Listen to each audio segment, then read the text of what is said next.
पर इनके मुताबिक आज भी हिंदू खतरे में है कि हार गए तो क्या हुआ, झोला उठा के चल नहीं देंगे।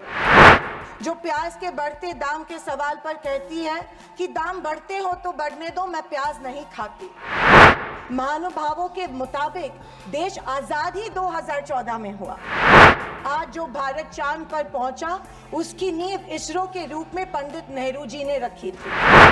ये दुनिया की किसी भी कोने में जब जाते हैं तो इनको गांधी जी के प्रतिमा के सामने ही नतमस्तक होना पड़ता है कि बीजेपी और उनकी नीतियां की वजह से हिंदू खतरे में है। सुश्री प्रणीति शिंदे जी।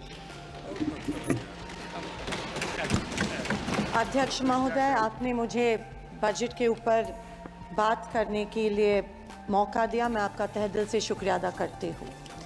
हम भारत के लोग, जो हमारे संविधान की प्रस्तावना है, इन 4 शब्दों में भारत की ताकत और महानता छुपी है। न कोई जात, न धर्म, न भाषा, न पहराव, सिर्फ हम भारत के लोग। इसी में ही हमारी पहचान है और इसी में हमारी गरिमा बसी हुई है। पर पिछले कुछ सालों में इस पहचान को, इसी ताकत को धर्म की राजनीति से कमज़ोर बनाया गया है। आज 2024 के बजट पर बात करने के लिए आपने मुझे मौका दिया। मैं थोड़ा आपको इतिहास में ले जाना चाहती हूँ। हम सब जानते हैं और पूरा विश्व ये मानता है कि कुछ शतकों पहले भारत सोने की चिड़िया थी। उस समय जीडीपी और इस प्रकार की चीज़ें नहीं थी, पर भारत इकोनॉमिकली और कल्चरली विश्व की एक महाशक्ति थी। और हम ये भी जानते हैं कि भारत में शूरवीरों की कोई कमी नहीं थी। बावजूद इसके मुट्ठी भर हमलावरों ने हमें कई बार लूटा और न सिर्फ लूटा, हमें सैकड़ों साल गुलाम बनाए रखा। ऐसे क्यों हुआ? पहले मुगल, फिर अंग्रेज ने भारत पर राज किया। ये वो कर पाए क्योंकि सोना, चांदी, हीरे, जवाहरात, पैसे की कोई कमी नहीं थी। लेकिन कमी सिर्फ एक बात की थी और वो थी सामाजिक एकता की। धन, दौलत, ताकत कुछ मुट्ठी भर राजाओं और समाज के ठेकेदारों के पास थी। 90% समाज प्रताड़ित था और मैं ये कहूंगी कि जानबूझकर इन्हीं समाज के ठेकेदारों के द्वारा देश गरीब रखा गया था। आज हमारा देश दुनिया की 5वीं लार्जेस्ट इकोनॉमी है और मुझे ये उम्मीद ही नहीं बल्कि पूरा विश्वास है कि हम जल्द ही दुनिया की पहले नंबर की इकोनॉमी बनेंगे, क्योंकि इसके प्रगति की मजबूत नींव स्वतंत्रता के बाद के सरकार ने रखी थी। पर इसी के साथ आज हम सामाजिक तौर पर जात, पात, धर्म की शाखाओं में बिखरते जा रहे हैं, कमजोर होते जा रहे हैं। फाइनेंशियल इनइक्वालिटीज बढ़ती जा रही है। पैसा और सत्ता कुछ चंद ठेकेदारों के पास संचित हो रहा है, या मैं ये कहूंगी कि सत्ता की लालसा में ऐसा करवाया जानबूझ के जा रहा है। मेरी ये सब बातें कहने का तात्पर्य यही है कि समाज की प्रगति सिर्फ मजबूत इकोनॉमी से ही नहीं, समाज की एकता में है और हमें इतिहास में हुई गलतियों को दोहराने से बचना चाहिए। बीजेपी पिछले 1 दशक से सत्ता में है, पर इनके मुताबिक आज भी हिंदू खतरे में है। क्या ये हकीकत है या फिर बीजेपी हिंदुओं को इस डर में रखकर अपनी राजनीति चमका रही है? आप बताएं, जो संस्कृति हजारों साल गुलामी के जंजीर में जकड़ी पड़ी है, रहने के बावजूद जिंदा है, जिंदा ही नहीं सारे विश्व में अपना डंका बजा रही है, वो खतरे में कैसे आ सकती है? पर फिर सोचने पर मुझे महसूस होता है कि बीजेपी और उनकी नीतियां की वजह से हिंदू खतरे में है। एक नदी के बहाव की तरह बहती चली आ रही हमारी हिंदू संस्कृति है। सामने आने वाले हर कट्टरता के पहाड़ों को काटते हुए, हर पत्थर के सेंध लगाते हुए वो बह रही है। उसके बहाव को ना कोई तलवार काट सकती है, ना ही कोई पहाड़ रोक सकता है। पर आज दुर्भाग्यवश उसी नदी के बहाव रोककर कट्टरता में ढालने की कोशिश की जा रही है और मैं समझती हूँ कि यही भारतीय संस्कृति के पतन का कारण बन सकता है।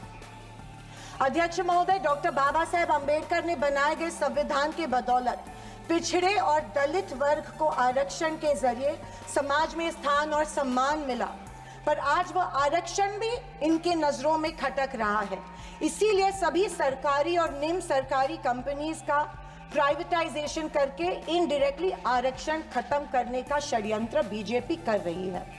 स्पीकर सर, इनके मुताबिक गए 2014 के पहले कोई भी अच्छा काम देश में नहीं हुआ और कुछ महानुभावों के मुताबिक देश आजाद ही 2014 में हुआ। खैर, आप कितनी भी कोशिश कीजिए, लेकिन इस सच्चाई को नहीं झटला सकते कि आज जो भारत चांद पर पहुंचा उसकी नींव इसरो के रूप में पंडित नेहरू जी ने रखी थी। 2014 से बीजेपी अपने झूठे प्रोपेगेंडा से कांग्रेस की लेगेसी को मिटाने की पुरजोर कोशिश कर रही है, पर इनकी लाखों नॉन बायोलॉजिकल कोशिश के बावजूद दुनिया इस देश को नेहरू गांधी का देश ही मानेगी। ये दुनिया की किसी भी कोने में जब जाते हैं तो इनको गांधी जी के प्रतिमा के सामने ही नतमस्तक होना पड़ता है। ऐसी सरकार और ऐसे वित्त मंत्री से हम क्या उम्मीद करें जो प्याज के बढ़ते दाम के सवाल पर कहती है कि दाम बढ़ते हो तो बढ़ने दो, मैं प्याज नहीं खाती। स्कूल कॉलेज के फीस बढ़ते तो बढ़ने दो, हम शिक्षा नहीं भक्त बढ़ाते हैं। पर फिर भी जनता की प्रतिनिधि होने के नाते मेरा दायित्व है कि मैं लोगों के प्रश्न इस सदन में समक्ष पेश करूं। अध्यक्ष महोदय, पंतप्रधान किसान सम्मान योजना के बारे में मैं बोलना चाहती हूं। पंतप्रधान किसान योजना के माध्यम से किसानों को सालाना 6,000 रुपए दिए जाते हैं। 2,000 रुपए 3 इंस्टॉलमेंट्स में दिए जाते हैं। 2,000 रुपए दिए जाते हैं, लेकिन 18% फर्टिलाइजर्स के सैक पे उनको जीएसटी के माध्यम से देना पड़ता है। एक किसान एक साल में कम से कम 1 लाख के फर्टिलाइजर खरीदता है, तो आप 6,000 रुपए देते हो लेकिन 18,000 उनसे लेते हो। ये किस तरह की नाइंसाफी हुई उस किसान पे? आप मजाक उड़ा रहे हो उस किसान का।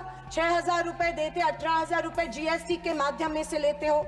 जब यूपीए की सरकार थी तब फर्टिलाइजर्स और औजारों पे से जीएसटी एग्जेम्प्ट की गई थी। मेरी मांग है कि 2,000 रुपए का जो अमाउंट है, जो 6,000 सालाना मिलते हैं, वो बढ़ा के 12,000 किए जाने चाहिए। अध्यक्ष महोदय, किसान सम्मान योजना, मेरे कॉन्स्टिट्यूएंसी में करीबन 50,000 लोग इस योजना से वंचित है क्योंकि इसको अप्रूवल्स नहीं मिल रहे हैं। जब वो मंत्रालय में जाते हैं और पूछते हैं हमारी योजना को अप्रूवल को क्या हुआ, वो कहते हैं कि दिल्ली जाके पूछो, हमें नहीं पता है। तो किसान योजना, किसान सम्मान योजना का इंटेंशन क्या है? या तो किसानों को फंसाया जा रहा है किसान योजना के माध्यम में से। अध्यक्ष महोदय, फसल बीमा योजना, महाराष्ट्र में, पश्चिम महाराष्ट्र में शोलापुर, सांगली, सातारा, कोल्हापुर में उड़द दाल और अरहर की दाल यहाँ पे उगाई जाती है, लेकिन फसल बीमा योजना मिलती है सिर्फ बाजरा, मक्का और सोयाबीन के लिए। आपके माध्यम में से